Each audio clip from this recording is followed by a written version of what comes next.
So I want to start off this morning before we get to the scripture by telling you a story. It was 13 years ago. There's a story competition on radio. There was a woman named Claudia Craig, and she wanted to interview this person that she just found amazing. This person's name was Safeway Cindy.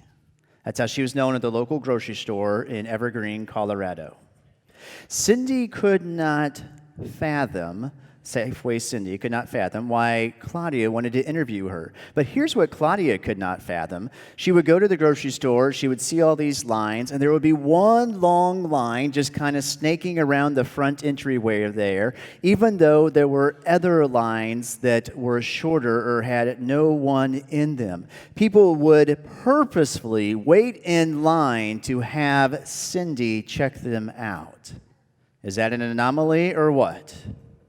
So Claudia started to do a bit of investigating, and she said to Cindy, she said, I'd really like to interview you for a story that I'm doing for the local radio. Can I interview and see why people want to wait in your line to have you check out their groceries? And Cindy said, I have no idea why you would want to do this. Why would you want to interview me? And Claudia said, well, let's just try it out. So they started.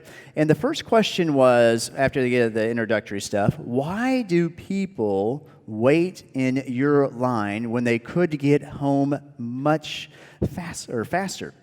And Cindy said, I don't know. Let me tell you what happened yesterday.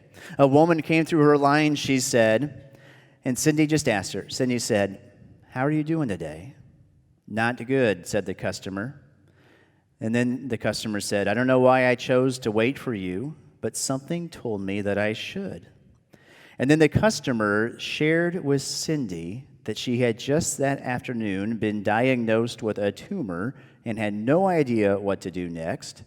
And Cindy said that as a checker at the grocery store, it's her job, her calling, you might say, to connect with others and with other individuals. And she said to this customer who waited in her line, not knowing why, she said, I know the person you need to talk to who's going through something similar, and they'll get you connected to the right people. And the introductions were made, and before long, the appropriate care was given. Here's the thing. It turns out, at least in this interview from a while ago, I didn't know this, that there are very few full-time grocery clerks. Lots of people do it part-time, like 15 or 20 hours a week, but not many people do it full-time. But Cindy chooses to do it full-time because she believes that there is significance and importance in being able to talk to every single person that comes through the line, ask them how they're doing, and have a conversation with them.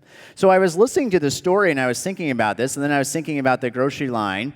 And I'll tell you what, I actually prefer just to do the self-checkout thing because I don't want to engage in conversation. But there are those moments when you go through the grocery store, and then I was thinking about, I remember one time, actually not on Father's Day, but on Mother's Day, the big girls and I, and the twins, I think, went to the grocery store, and we got some gifts, and then all of a sudden, the grocery store clerk said, we want to be sure to give this to you for your wife and for your mom.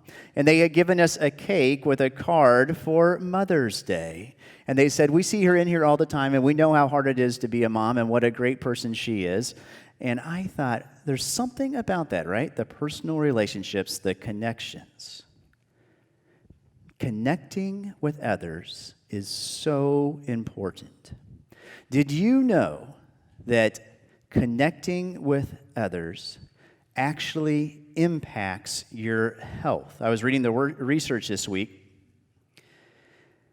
If you connect with others, you have lower levels of cellular inflammation, higher self-esteem, empathy for others, you're more trusting, you're more cooperative. Being connected with others, not having feelings of isolation and loneliness, that is better for you. Well, think of it this way. It's more dangerous to be isolated than it is to be affected by smoking, obesity, or diabetes. Being lonely or isolated is more dangerous than those three. So our scripture passage today, as Scott pointed out, it talks about being in awe. It's about the birth of the church, the beginning of the church. I want to share it with you now. See if it's pulled up on the screen here. It comes from the book of Acts, the 2nd chapter. All right, is it there? There we go. Awe came upon everyone because many wonders and signs were being done by the apostles. Remember, in the New Testament, they were always disciples, but when the birth of the church came, the disciples become apostles. All who believed were together and had all things in common. They would sell their possessions and goods and distribute the proceedings to all as any had need. Day by day, as they spent much time together in the temple, they broke bread at home. They ate their food with glad and generous hearts, praising God and having the goodwill of the people. And day by day, the Lord added to their number those who were being saved. Now, when I go back and study that scripture, the line that stands out to me is that they were all in awe at what was taking place. They were in awe at this community that was forming, at this church that was growing. Now, religion today is full of different categories, right? There are the believers, the non-believers, the evangelicals, the liberals, the Christians from the Jew or Muslims, the male or female, the list goes on, rich, poor, black, white, whatever. But Jesus and the early church were all about religion as being in one place all together. In the Gospel of Thomas, so that's one of what's considered the non-canonical Gospels, a gospel that didn't make it into the top 4. Jesus is remembered as saying, "Who made me a divider? I'm not a divider, am I?" So for the earliest church, with the birth of the church, there was an emphasis that there should be no divisions. In the early church, either on Easter or Pentecost Day, the newly converted to the faith would undergo baptism.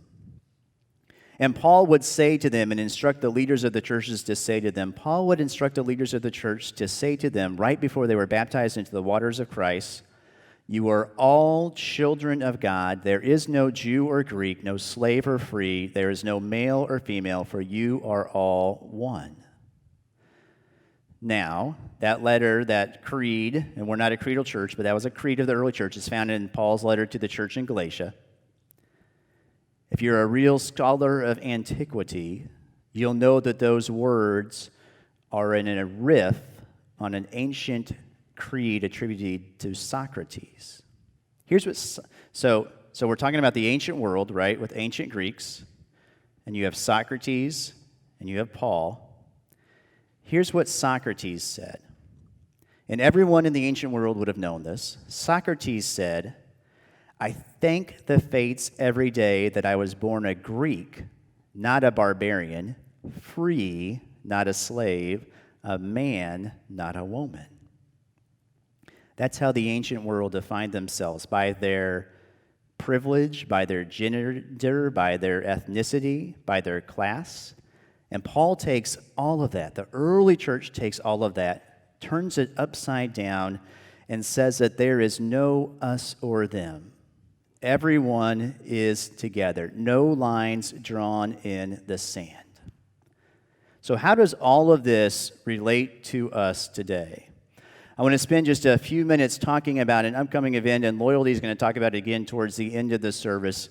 But you know, likely, that this month is the month to celebrate the Pride Parade and Festival, not only here in St. Louis, but around the nation. And I was thinking to myself, and this is the one event where there are a number of disciple churches across the greater St. Louis area. This is one of the few events where everyone gathers together to support the community and the parade. So there will be a booth downtown, and the disciples have a large presence there, and Loyalty is going to be talking about that. And a little while after today, we get to have cookies and refreshments out there, and that's hosted by our Open and Affirming team. But the question becomes, I think, for us, for me anyway, for our church, Why is this the one event where congregations and disciples choose to work together with one another? What is it about the Pride Parade, the Pride Festival, that is so drawing to the community? And why do we have this parade? So I started talking around with people, and I started asking, why is it so important that we have the Pride Parade? And this is the answer that I kind of came up with. For many LGBT plus people, Pride is the one time of the year where individuals can be out and proud of who they are and who they love. It's a one time of the year where we can all gather together in one place in the streets with thousands of other individuals celebrating and proclaiming that we are fully human. Even in cities that are LGBT plus friendly, it's an incredibly healing experience to be able to participate in these moments without fear. So I was talking with others, and then I was talking with a member of our congregation who has been to the festival for the last couple of years, and he shared with me how for the past several years, right before, so when you go to the Pride Festival, you have the gates, the entryway. Right before you get into the entryway, there are often, most years, protesters who have signs, right? And they have signs saying you're making the right choice, or you're going to go to hell, or whatever other outlandish thing they say. Now, when I was younger, I used to engage these protesters and try to help them see that there's another way to interpret Scripture. But I've realized that those rhetorical debates usually don't end well. But what I am so thankful for our church and our community is that we can show through our actions, through our demonstrations, through our presence, that there is another way to love one another and to love God. There is another way to share God's love. Jeannie and I didn't connect before the sermon ahead of time, but it was a perfect example about how people do not know that there are churches where everyone is welcome. And so when the parade takes place 2 Sundays from now, when the festival takes place all weekend, here's my hope. There are opportunities for all of us to be there. The disciples, like I said, have a booth there, and we hand out different prayer rocks or water bottles or whatever it may be, even communion some years. Anybody can volunteer for an hour or two. You can sign up online. It came across in our newsletter this week, our weekly update, or you can call the office. But people in St. Louis still need to know that there are churches where they are loved no matter who they are or what their journey in life is. And for me, for us, for the early church, it all goes back to those words of Paul, to the beginning of the church in Acts. There is no Jew or Greek, male or female, slaves or free. We are all one.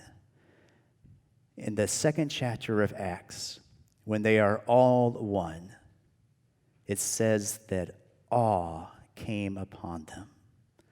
There is awe when there are no divisions, when people do not fear for their safety, when people are celebrating the goodness of humanity and the goodness of God.